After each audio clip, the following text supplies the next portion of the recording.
पाठवण्यासाठी काही प्रयत्न करायचे आहेत का किंवा केले आहेत का? आणि तुम्ही या प्रकारची कामं करता पण प्रशासनातल्या अधिकाऱ्यांमध्ये या प्रकारची संवेदनशीलता सातत्यानं दिसत नाही, त्याचं काय करायचं?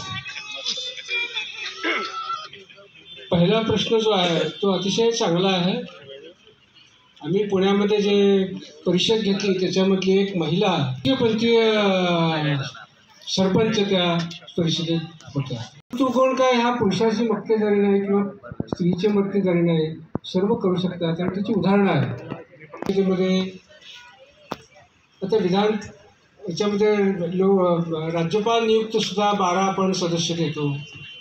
संसदेमध्ये आपण राष्ट्रपती नियुक्त. मला वाटतं अशा माध्यमातून का होईना पण या समाजासाठी काम करणारे व्यक्ती त्या व्यासपीठावर जाणं मला वैयक्तिकरित्या आवश्यक वाटतं. कारण त्यांचे प्रश्न हे तेच प्रभावीपणे त्या व्यासपीठावर मांडू शकतील की जे कायदे करतं ते कायदे करताना आपण काय कायदे केले पाहिजे त्याच्यामधले जे इनपुट्स आहेत की हीच मंडळी देऊ शकतात.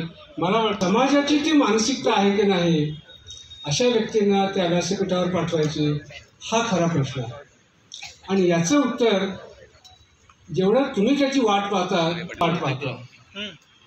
निवडणूक आयोगाचा प्रश्न नाही, हा पार्लमेंटच्या ज्युरिस्डिक्शन येणारा हा प्रश्न आहे. आणि त्याचं उत्तर ह्या दिला पाहिजे की अशा लोकांना तुम्ही संधी देणार आहात.